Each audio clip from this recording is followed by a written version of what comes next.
Man, what the fuck is going on with this patch, man? I just don't get it. From some of the balancing itself and the levels themselves sometimes don't even work. Yo, what up? What the f- Oh? What? Oh yeah, it's here! Wait, let me see.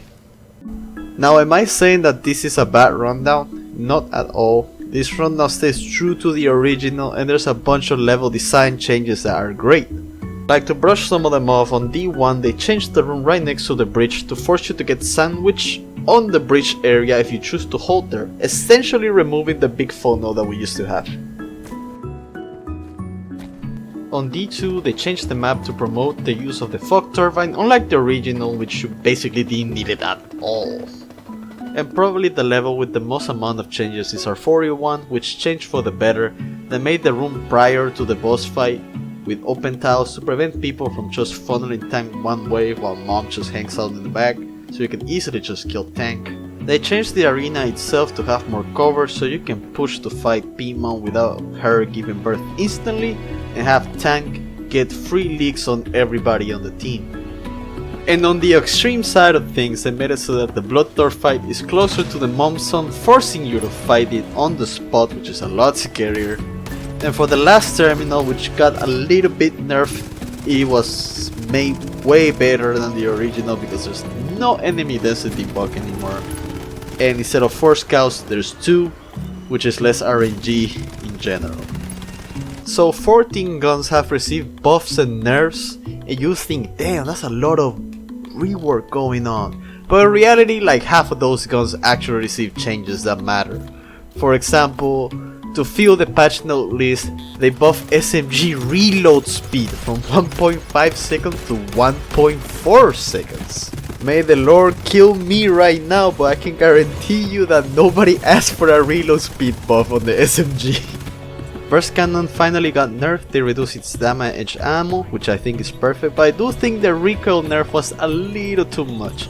But it's finally in a place where it doesn't just covers everything. You can outrush enemies, you still do a crap ton of damage against giants and bosses, but it's not the all-in-one that it was before. And that's a good change, because now all the other weapons can shine.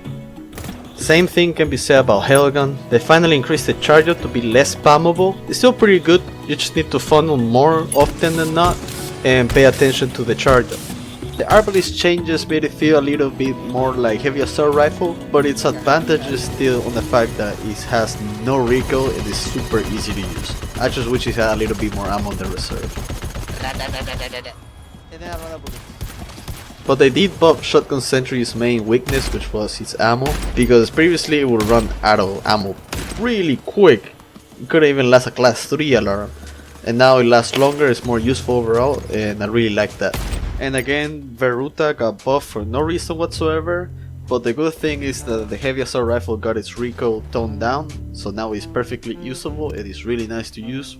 I will say that apart from the mild buff to ammo, to sniper and high caliber pistol, and the mild nerf to carbine, which didn't really do nothing really, but the fact that we have these like filler buffs to just fill up the PDF of the patch note kinda like hurts them more than anything, because they're literal milliseconds that you would never notice it.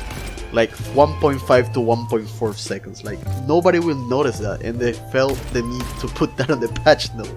And these are guns that they actually need buffs, like SMG have been going out without a buff for a long time already, and all their counterparts like PDW and Carbine are just way better than the original signature weapon of GTFO, which for me at least it makes this balance patch a little bit underwhelming.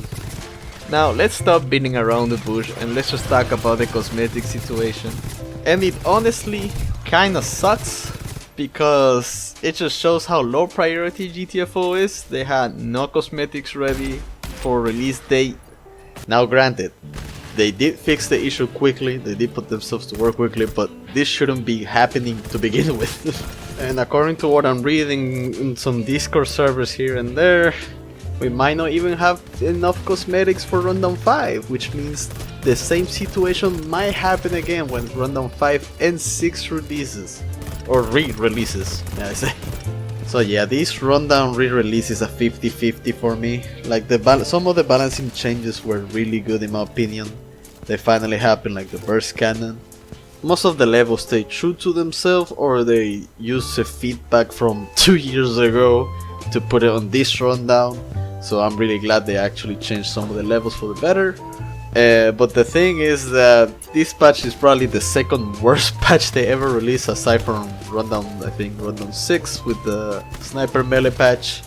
But with this patch I had to drop all my settings down to low. I do not know why I had so much performance issues, but I had to drop everything on low to have a playable frame rate. And the cosmetic situation makes it even worse, because it shows how unprepared or how low priority GTFO is for them. So yeah, I do hope Rundown 5 brings something better to the table, either balancing wise or maybe an actual bug fix. Like for example, how about we fix the giants not having footsteps when you stop looking at them, you know? I got killed many times by a giant because their footsteps were silent because I wasn't looking directly at them. So yeah, I think that's pretty much it. I was gonna talk about Hell Auto Pistol, but I don't think it's that big of a deal. It just has penetration, which is, you know, it makes it better. So yeah, I think that's pretty much it for this patch. See you in the next video.